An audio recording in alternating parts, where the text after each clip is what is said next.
Hey, my name is Kelly Kessler. I'm the host of the podcast Rewiring Health, and I'm obsessed with helping you stop feeling burnout, living in pain, and anxious about the future. You see, for years, I felt like I was never good enough. I repeated in my head, when I accomplish this, then I'll finally be happy. And even when I accomplished it, there was always emptiness in my heart. I always put others' needs before my own. Negative thoughts ran wild in my head, and I always struggled to truly feel like I could relax and be present. Well, through my journey of healing, rewiring my brain, regulating my nervous system, and reprogramming my subconscious mind, I have recovered from an eating disorder, I have healed from chronic back pain, and I can truly be present with my 2 boys and feel that I am living the life I was destined to live with purpose and with joy. And I'm here to guide you along the same journey of healing.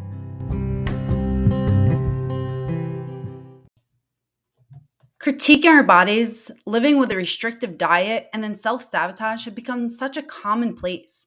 But why are we living like this? Why are we feeling tethered to trying to pursue this unobtainable standard that we set for ourselves?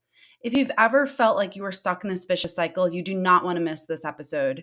I have the pleasure of speaking with Deanna Schober. Deanna Schober is a co-founder of Built Daily and co-host of the Fitness and Sushi podcast, along with her husband, Tony. Together, they have helped thousands of women break the yo-yo diet cycle, get their health back on track, and achieve their naturally healthiest weight by healing their relationship with their food, their bodies, exercise, and their minds. This was such an amazing episode, and Deanna is such an amazing person. You don't want to miss it. So you wake up, your phone is right on the table next to you, and it feels almost like a magnet. You grab the phone, and before you know it, you subconsciously open every app, scroll through social media, you're on your email, you're looking at the news headlines, and you're feeling stressed. And this is how you start your day. I can't tell you how many times I did this, and it did not serve me. It set me up to be in a whirlwind of negativity, and I was just starting my day. And that's why I created the morning guide for perfectionists. So if you struggle with negativity throughout the day, and it's even worse in the morning because you don't have a routine, this will help you tremendously. It's literally everything that I implement that has helped me start my day with the right intentions and put myself into a place of inner harmony. So grab in the link below and enjoy.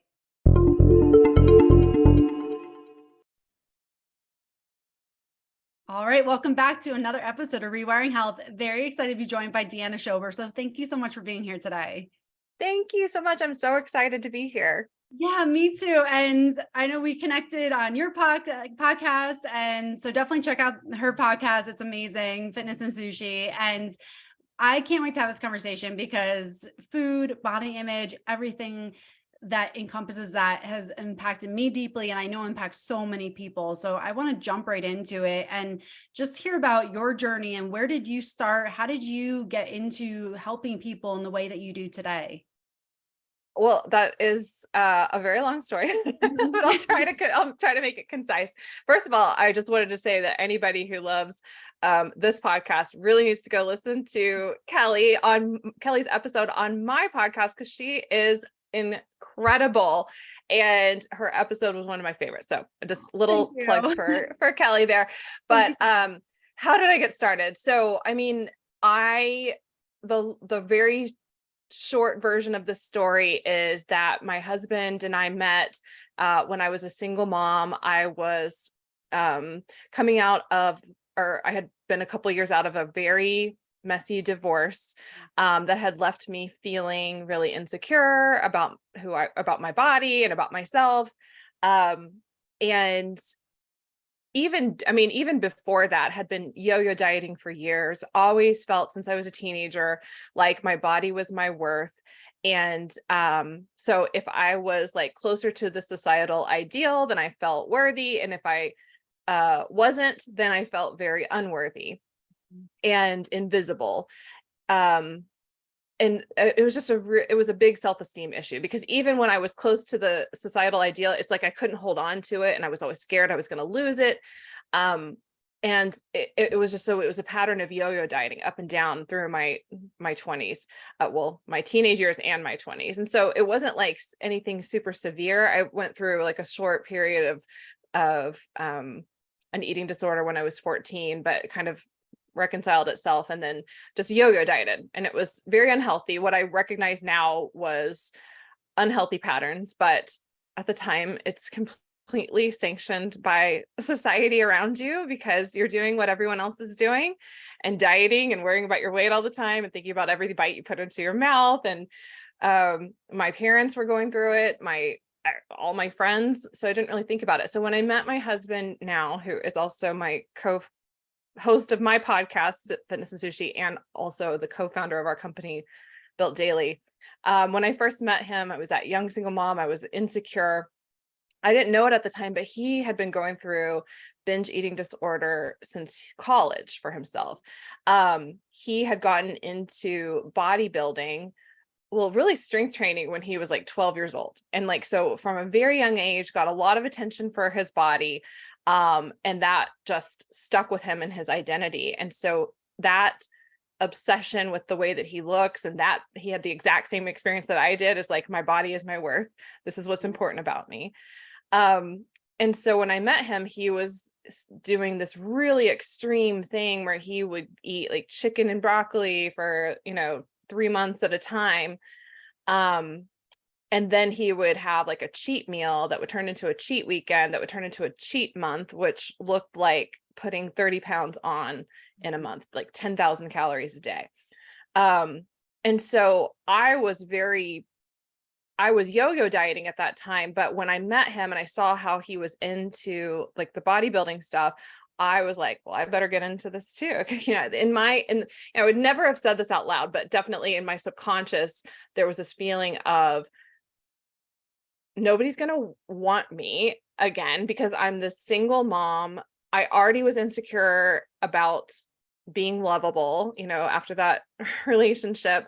And, everyone, and nobody meant it this way, but when I met him, everybody was like, oh, he is just the best for, to come in and love someone who has these 3 kids. And it was like, they were hyping him up. But to me, on the subconscious level, it was like, I'm lucky to have him, not he's lucky to have me or anything like that. It was just like, you can't lose this. And so that put so much pressure on my eating habits. And I, at that point, developed pretty severe orthorexia, which is, if no one's ever heard of it, it's not an official diagnosis, but it's like, it looks like perfect eating, not being afraid of processed foods, being afraid to miss workouts, even if you're deathly ill, even if you're injured, being obsessed with food, being obsessed with your body. I would take my own food to parties and see it like it's sanctioned by diet culture. It's like something that's so common, but I would show up with my own food. I wouldn't eat food at restaurants unless I had carefully looked up the menu ahead of time. And that would last for, again, about 12 weeks at a time. And then he and I would go on these epic binges together. We would go to restaurants and we would spend the whole weekend at buffets and bring home all this food. And so again, still on the yo-yo dieting spectrum, but just a little bit more extreme. After we got married, actually the week that we got married, we decided to start a weight loss company together. And it took off. It was called Coach Calorie. We were on the front page of Google for like weight loss. We were getting like millions and millions of hits every month, or we had sold out coaching programs. And we're going through all of this at the same time that we're helping other people. And we were seeing the same problems with our clients and our readers and our community that we were having, except it was not so much on the extreme. Like sometimes it was, but most of the time it wasn't to the extremes that we were having. So Tony was starting to realize that he had developed this was an eating disorder, like this is a problem, and he was desperate to get out of it. And so through that process of him starting to heal and seeking help, we discovered some truths about food and about our bodies and about our worth. and we started to heal together, which, when we were sick, it was like a bad dynamic, but when we were healing, it was this really good dynamic of being able to heal together. And so we were doing that and starting to feel like hypocrites in our business, because we were teaching people meal plans and macros and controlling your body and trying harder and willpower. And we were seeing that it wasn't working, because our clients love to lose weight with us, but then they would be back 3 months later and say like, you're the best coach. I need you to help me again. And we were thinking like, that's not right. And we were seeing that we were reinforcing people's worth, it to their body, that it just didn't feel right. And it was just feeling more and more misaligned with us as we were healing more and more. And then 2016, my dad passed away after a really long battle with a brain tumor.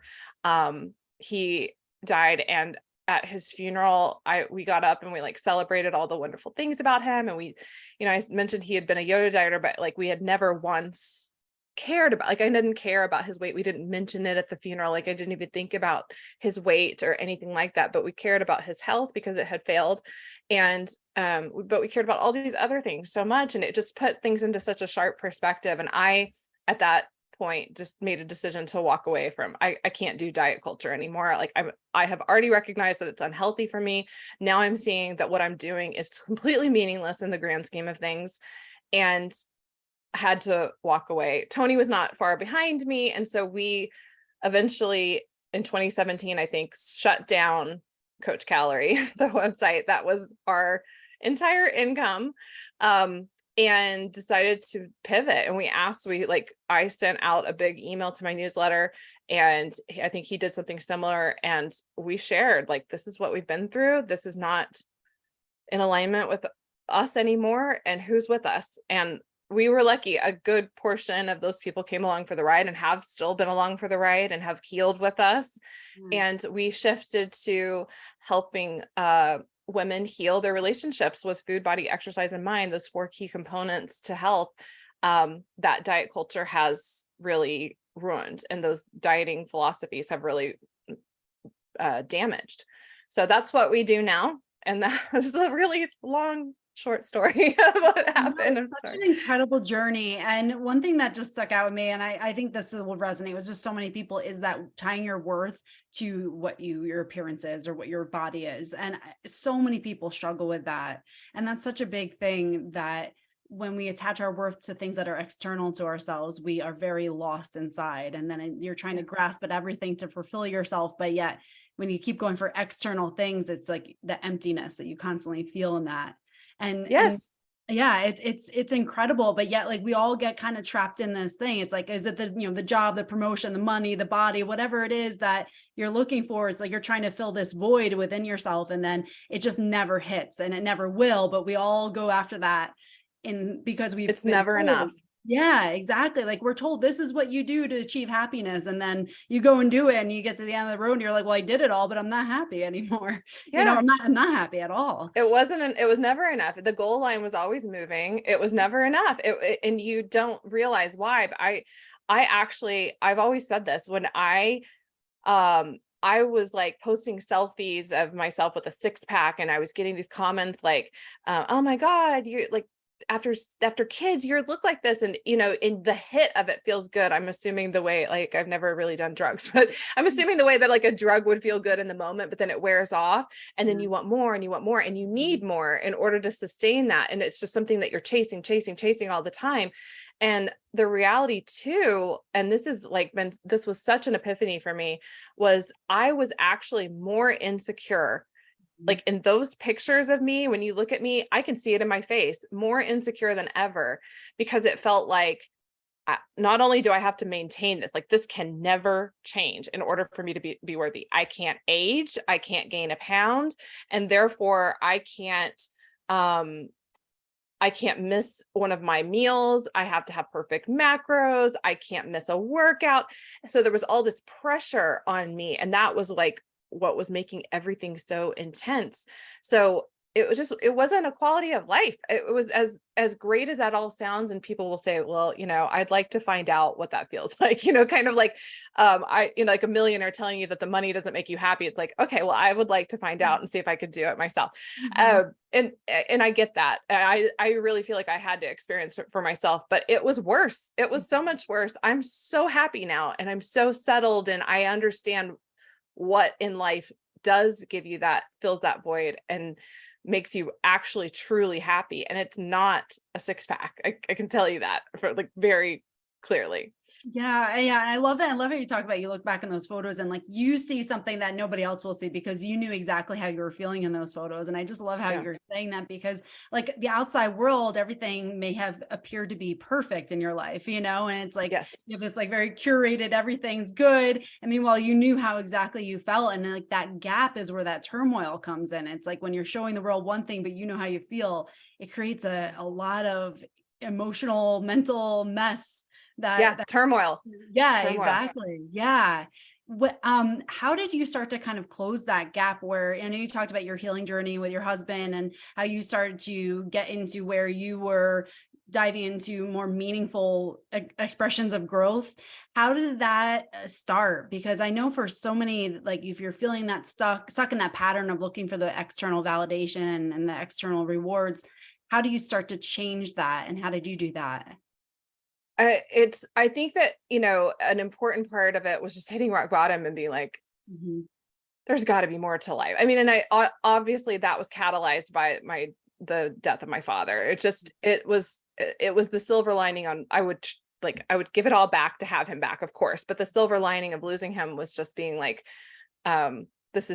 I'm not gonna, at the end of my life, nobody's gonna care about this. Like they're not gonna care about it. And I'm putting so much of my time and energy into it.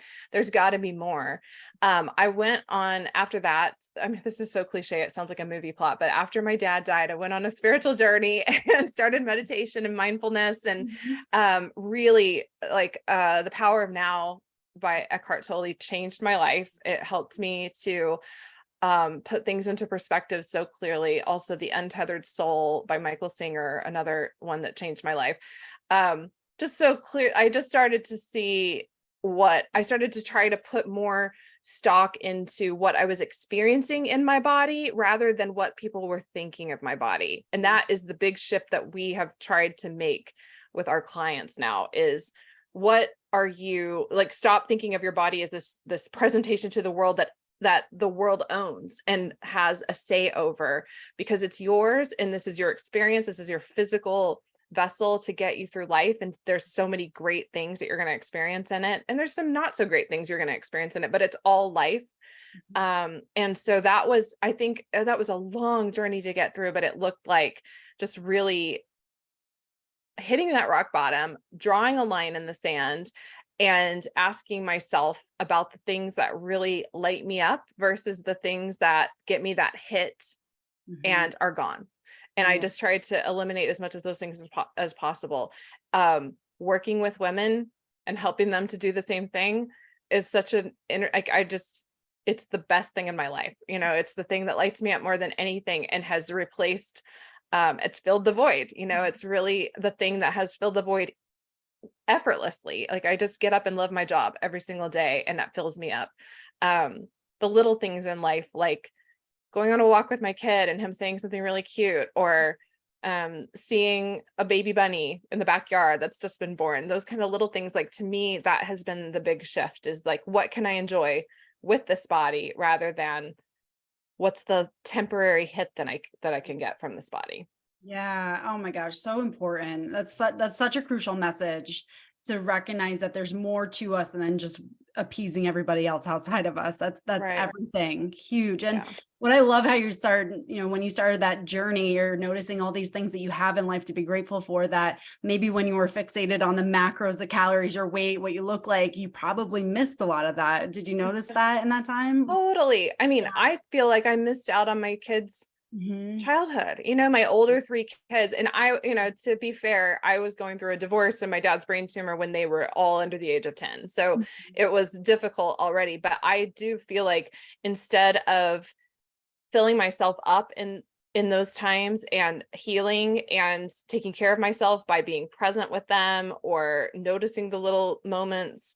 I tried to cope by fixating on food in my body, whether it was eating food or limiting food. It was one of those two things. And I just feel like, my kids are, my youngest is 9 and my oldest is 24. So I have the middle 3 kids to say, like, you were angry and like you're a different person now, which, like, they're thrilled that I'm more present with them now, and I have been for the past 10 years. But at that time I was so focused on what didn't matter, and I feel really regretful about that, and I feel like I could have been much more present with them, and that this really took away from that. And anytime that Tony and I have been focused on our bodies, it was like it took away from our relationship too, because it was such a distraction. I can only imagine that I wasn't a good friend, a good daughter, at that time, because it was such a time suck, and I just was sick of it. It was just not bringing me any joy. Yeah, absolutely. And just, you said the word joy. It's like joy is one of those higher energy frequencies. It's like when we experience joy, everything in our life elevates. But when you're fixated on that shame, the guilt of your body, Yes. Critiquing yourself, negativity, you get stuck in those lower levels, and then you can't see anything beside that. And so it's beautiful when you can elevate to that and start to experience this joy through that journey of healing yourself. I love that. One thing that I know so many women experience is just their self-worth, like how their worth, because I know you talked about this, attaching your worth to your body. How do you start? Because again, we lower our level to where our worth is. How do we start to elevate our worth? And how did you start to elevate your worth where you realize I'm more than this, I deserve more than this, and I'm going to create more than this? Oh, such a good question. The process started for me when I started to connect to my inherent self-worth. Like, I don't have to earn it. I just am. I was born, I'm here, and I'm worthy, period. It doesn't matter if no one else recognizes my worth, even the people closest to me, obviously that would be painful, but it doesn't, just because people don't see me the way I want them to, doesn't mean I'm not worthy.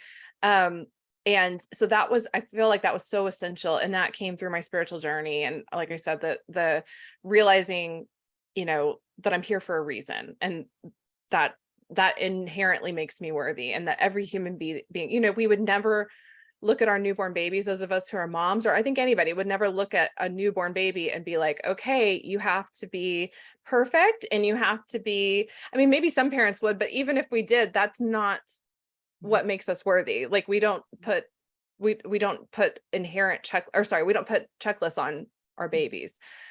We just love them because they're here and they're alive.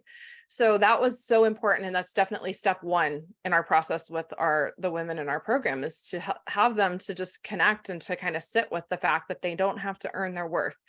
And then number 2, we switch from what we value about, we start to look at our value systems. And so a lot of the times we have been implanted, you and I talked about on our episode about the subconscious programming between the ages of 0 to 7.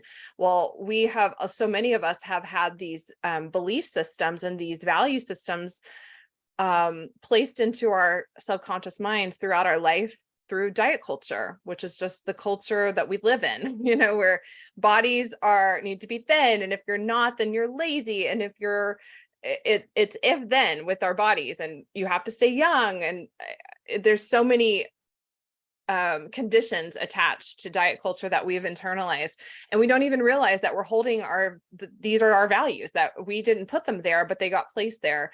And we can start to question them. And so we change our value system. Rather than valuing people for the size of their bodies, we value them for the way they make us feel. And what we start to also shift away from, what I was saying earlier, away from what are people experience of me, like, who am I as a person? I'm a good daughter. Like, those things almost might be true. I'm a good friend, but it's still placing like, why am I worthy to other people, rather than what do I value in life? And so we're trying to get people to start to think about, what do I want to experience? Because you can claim that. Like, so many of us are not claiming our experience. We're letting other people and their opinions of us dictate our experience in life, and we can change that. And we can start to think of it as, what do I want to experience? What are my values? Like for me, my values are freedom. I want to be free. I want to be free from dieting. I want to be free from body stuff. And I want to be free in my job. And I just want to be able to travel. I value freedom. I value connection, and I value growth. And so I changed it from I value small bodies and being perfect. That was my old value system, to, I want to be seen as those kinds of things, to I want to experience freedom and connection and growth and possibilities and those kinds of things. So it was a shift. It was such a huge shift though. And just like, it may seem subtle, like when you're saying it, but that is such a huge shift from going within yourself and giving your value within yourself rather than, again, the external. And I love how you talk about the subconscious and the diet culture, subconscious messages, because so many of us have grown up and just had these ideas of what was desirable. And it's like, we don't even realize that was implanted into our brain. So we take it as utter truth. And even, in our home environment, for you, did you experience any like subconscious messages that you look back on and see it in your home environment as well? Oh, my mom was always on a diet, and like, she feels bad. She feels so bad about it. She knows what I do for a living. And like, I always say, like, it's okay, Mom. Like, this is what you were taught to. Like, it was the air that we breathed back then. We had no idea, if you know how the saying about, if you ask a fish, how's the water? And they're like, what's water? That's how it was. This was just how it was for all of us back then. That was what we all did. And we never questioned it up until recently. My mom was always on a diet. My dad was always on a diet. My grandmother was always on Weight Watchers. Like, that was just her thing. She had a Weight Watchers, kitchen scale thing that she weighed everything out on, and she had Weight Watchers magazines, and she went to Weight Watchers meetings, and she was always counting points. And it was just, I mean, she's still alive, and she's 93 years old, and still when I talk to her, she tells me what she weighs. Like, I lost a pound, and that is like so sad to me. But that was really my life. And not to mention just pop culture of my 17 magazines talked about bodies, and I had a subscription. This is like all I ever talked about. I wanted to be skinny like Nikki Taylor and Cindy Crawford, and like I wanted to look just like them. And I that's not possible. I'm pear-shaped. The way that my skeleton is put together, it's not possible.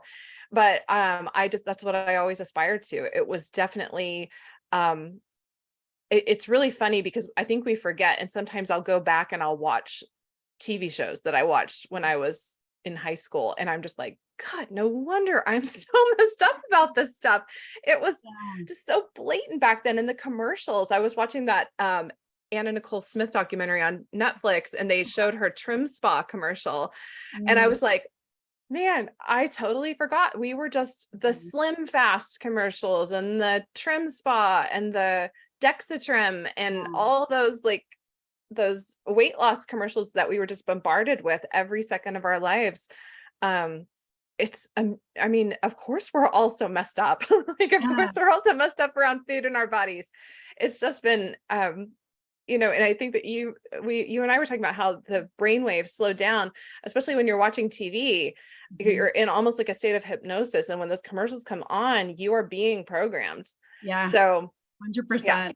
Yeah, it's amazing. They were absolutely rampant. I think it's a little bit better now, but like back then they were everywhere. And it's like those messages are being fed to you left and right. And especially when you're young and you're impressionable, these things stick. And that's just another amazing thing that you do, because you're not only helping the people that you're helping, but you're also helping the next generation by them having better values, better worth. And now they can showcase that to their kids so that these subconscious messages don't continue generationally. And I hope so. Yeah. It didn't stop with my daughters, for sure. Like, my daughters, we've had issues. I mean, and they are, I mean, this, even though the conversation is happening now, this Gen Z, I mean, with social media being what it is, I can't imagine having grown up with that kind of exposure to other people and having the constant literally like I was just having a conversation yesterday about how we used to like go pick up a magazine or we watch TV, and that's a lot, but they are just scrolling for 8 hours a day of other bodies and other girls and opinions and stuff. And they are, I mean, I don't know. I'm worried about those kids, and I'm trying to have those conversations with my daughters, but we've already run into issues. So it seems better, but I think in a lot of ways, there's the potential for it to be better, but there's also the potential for it to be so much worse for them. Yeah, no, I can definitely say I actually just had the same conversation with my husband, where it's like with the news and everything, you could turn it on and then off, but like now you're bombarded by it. I mean, there's anything, especially, all that, social media, we didn't have this growing up, and now it is like it's immersion versus like just exposure. And immersion into curate perfectly. I mean, you guys, I if you go to my social media, you'll see that I was on social media for a long time because it's part of my job. I had to leave. Like, I'm not doing Instagram anymore. I don't do TikTok. It was too bad for the curation. It started to just become too much for me. And I understand, because I was part of it, and I had to make a living, and I had to get out there and be exposed to other people. But in the end, it was just not, it was so difficult. It's so hard to constantly have that exposure to perfectly curated poses, and like, it's just really hard. Yeah. And it's like, you can kind of cut some of that, but it's, either way, if you're on it, you're seeing some version of that. It is, it's hard to kind of separate yourself sometimes from like, oh, this isn't actually real. Yes. But it's those subconscious messages again, you're getting that you don't even realize you're getting at the time. Right. One thing that I just want to kind of transition, because I would love to hear how you approach this. And this is something that like I've struggled with. I know so many people have struggled with, is recognizing like our body cues. And a lot of what I did, and I know many people like I've worked with too, have also told me this, but they suppress so many of those body cues. Like, I'm hungry, and like, no, turn it off. How do you help someone go from learning, help them not suppress those anymore, because they've learned this disconnection that's been like this like coping mechanism disconnection? How do you help them to transition from suppressing to starting to honoring their needs? Yeah, that's a great question too. It's like really difficult, because in diet culture, we're taught like our bodies are bad, you can't trust them, and you should ignore them, and your mind knows better. And that has been the constant reinforcement for us our whole lives.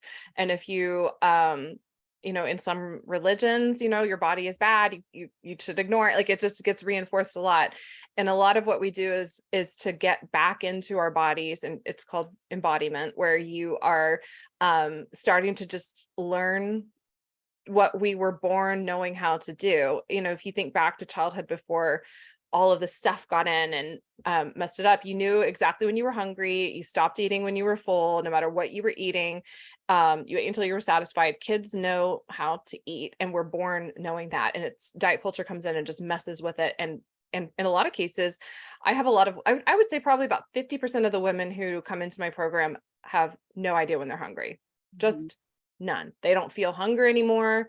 They just have completely divorced themselves from those signals, and maybe their bodies have actually just stopped sending them because they're so dysregulated that their body is like, I don't know what's happening, and they're in famine mode.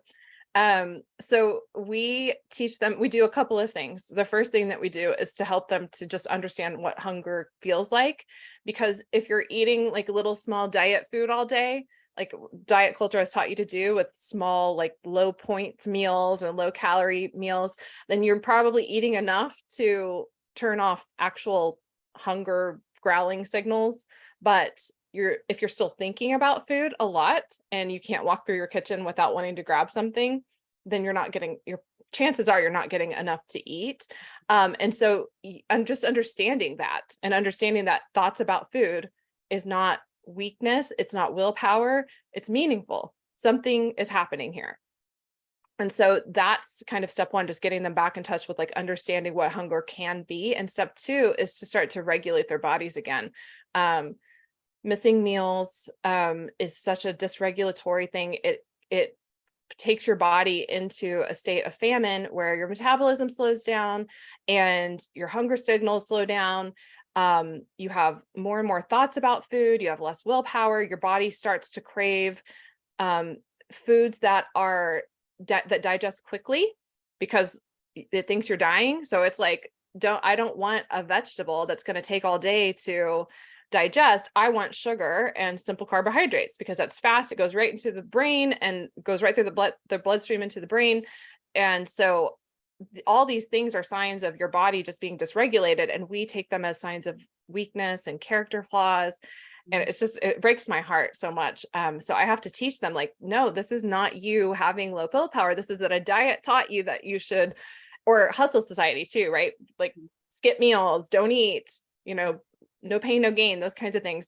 So we start to get them regulated through something called intentional eating, which is it's 3 core meals that satiate, satisfy, nourish. So it's balancing your blood sugar to keep your blood sugar steady throughout the day. It's being satisfied with your food so that you're not like so dissatisfied that you're seeking the satisfaction through snacking and grazing, and nourishment, whole foods. So we help them to start to regulate their body, and those 2 things usually start to turn the hunger signals back on, and so they can start to recognize them again. It's crazy. Nobody ever believes that that's going to work for them. It always works. It always works. Just giving your body what it needs, and like the whole idea, like intermittent fasting and stuff. And I'm sure that there's actual health benefits from that, but a lot of the times the benefits do not outweigh the consequence of hunger debt that gets created and messing with your body's hunger signals and those kinds of things, and your body being in famine mode. So it's hard to break the chronic diet out of that, but once they do, they feel so much better. Yeah, definitely. And one thing you said there, again, going back to that, it's like when you rely on that willpower and you stick to this really strict thing, and then you inevitably come off of it, you're like, what is wrong with me? It's again, that attack to yourself, to your core of like, what's wrong with me versus like, this isn't working, like, yeah, it's huge. And I think a big misconception, I want to hear your opinion on this, but when so many people think like eat less, exercise more, that just the calorie balance alone, and then they go and do that, and then nothing changes, or it changes temporarily and then it goes right back. Can you talk on that and like why? I mean, it's so broadly thrown in people's faces. And again, it's that guilt train where they make you feel guilty because you didn't, you had a little snack, or you had ice cream with your kids and you didn't run 7 miles after that. Can you talk about that, why that ends up backfiring on so many people? Well, because you're freaking hungry, like you start eating less. Yeah. I mean, if you're eating less and you're exercising more, you're like creating this huge energy deficit and negative energy balance that is impossible to live with, both physiologically and psychologically. And I just yesterday had a client who she has been fighting me on intentional eating for I don't know how long, because she was so scared to eat more.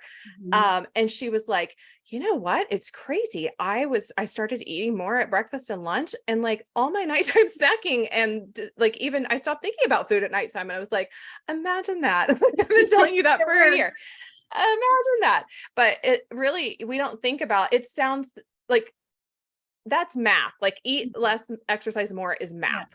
Yes. That's the calorie calculations is math. We are so much more than math. We are physiological human beings who have wants, and we have physical needs, and we also are psychological beings who have psychological needs. We can't just math our bodies into something else. We have to take the whole person into consideration, and the whole person has needs, and the whole person is going to have both physiological backlash to going into that huge of a calorie deficit, even though on paper it's like, oh, I could lose 2 pounds a week, 3 pounds a week, or whatever. That sounds great in theory, but in practice it's a disaster waiting to happen. It's a recipe for going into famine mode, slowing your metabolism down, having more food thoughts, having more cravings, craving those simple carbs and sugar, beating ourselves up for it because diet culture told us that is our fault.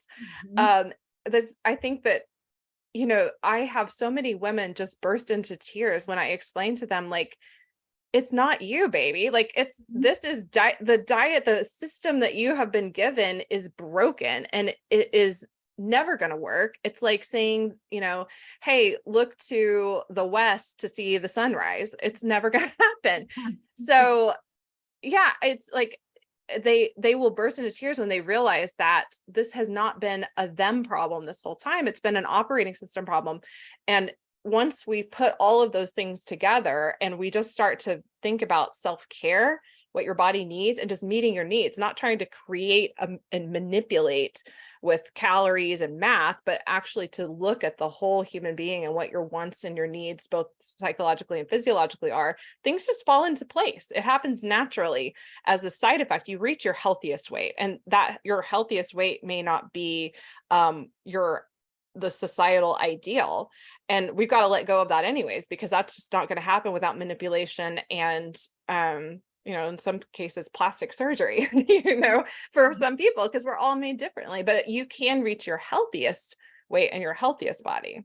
Yeah. Oh yeah. I love that. And just like, as you're talking about that woman's like, felt so tethered to that. It's almost like when you have that realization and you realize like this wasn't true all along, it's like the handcuffs burst open and you're like, holy, I have a whole new lease on life. Like Yes. I can do things differently. I don't have to like live every day coming down on myself. It's a beautiful transition once you start realizing that like the rules you're playing by are not even true, So yeah, it's amazing. Yeah.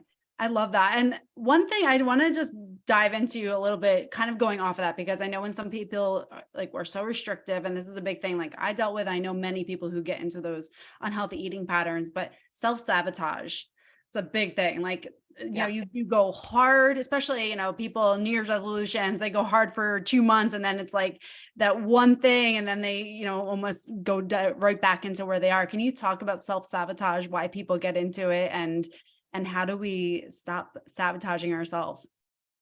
Yes. So self-sabotage is probably the number one thing that people come to us with. And it kind of covers a large, like for me, self-sabotage, there's always a reason, right? I don't believe in labeling ourselves as anything negative, because to me, we all have needs. And so it's just a matter of figuring out which one of those needs we have. So, self-sabotage for me usually comes down to, when I'm talking to clients, it usually comes down to either limiting beliefs, that so your beliefs are not in alignment with your actions. And we know that with the reticular activating system, with our filter system in our brain, that our beliefs are never going to be out of alignment with our actions long term. Our beliefs have so much to do with our actions, have everything to do with our actions. Our beliefs are self-manifesting. So whatever we believe deep down about ourselves, about food, about exercise, we can go against that in the short term, but not in the long term. So we have to get down into the belief system and change the beliefs first before the actions will follow naturally. So an example of that would be like what we talked about on my podcast the other day. Like, I have to be perfect to be worthy, and getting in there and recognizing, you had said that when you changed that limiting belief about yourself to, no, actually, that's not true. I am worthy, and I'm worthy just the way I am. And I can just take care of myself and live my life. That changed your outcomes, and that changed your actions. And that's how this works. And so that system is always on. It's always working. Your reticular activating system is your filter system in your brain. It's always working. And so you can either let it go on autopilot and have these underlying belief systems that are getting you outcomes that you don't want, or you can get in there and change the beliefs, and you can kind of hack it and get new outcomes. And you can do this for every aspect of your life. But really what we're doing in our program is attacking those limiting beliefs around food. Food is good or bad, is a big one. Exercise is a chore is a big one. Exercise has to be hard. I have to lift weights, those kinds of things. So we get in there and change those limiting beliefs. But if you are experiencing self-sabotage, then chances are there's a belief that you need to change. The second thing is that you just have an unmet need that you're not addressing. And let's just say like a big one for people where they feel like they're self-sabotaging is they are eating healthy food for like a good amount of time. And then all of a sudden they just can't help themselves. They find themselves at the bottom of a carton of ice cream or a bag of chips or something. And they believe that this is like, I'm just trying to mess up myself. I'm my own worst enemy. When in reality, there's just a need happening right there. And if you can labeling yourself as, I'm just a bad person who self-sabotages, gets nothing accomplished.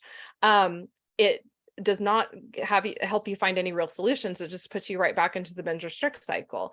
But if you come at that and say, okay, here's a need that is not being met, and if I can meet the need, then this in the future may not happen, and I can solve this problem.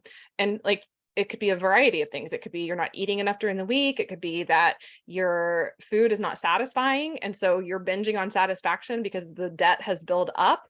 It could be that, I don't know if I just said this, you're not getting enough to eat, like calorie wise during the week.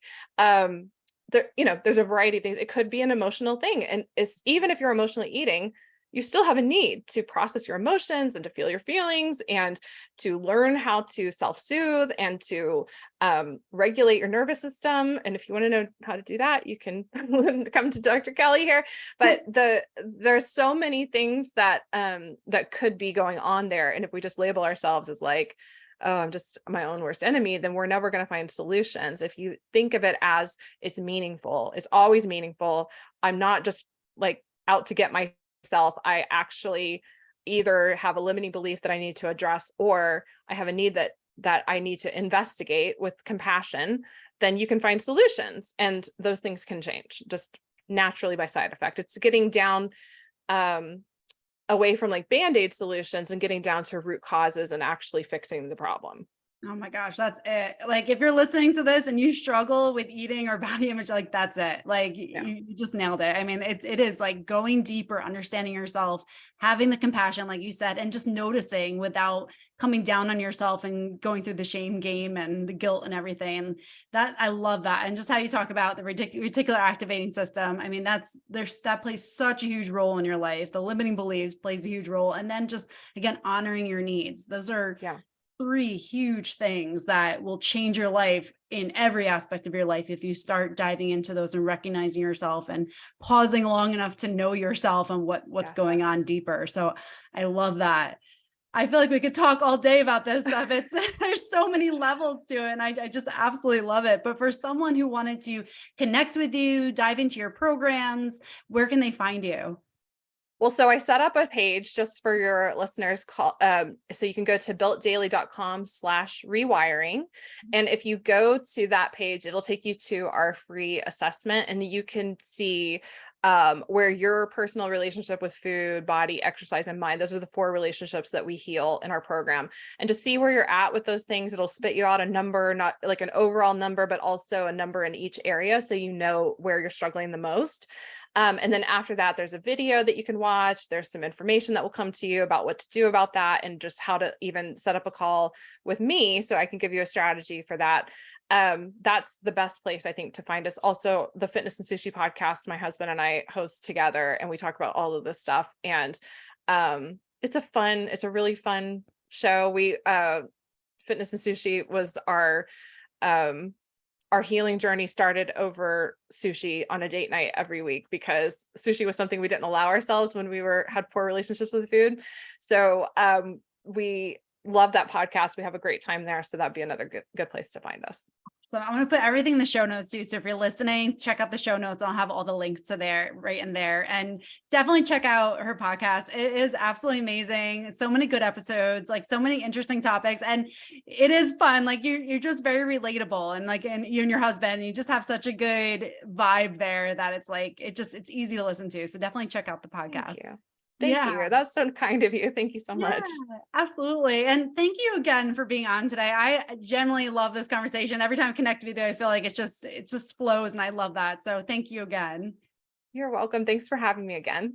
Absolutely. And again, for anyone listening, please subscribe to the podcast. And if you have any questions or comments, please leave them, and be happy to answer those for you. So thanks again for listening to Rewiring Health.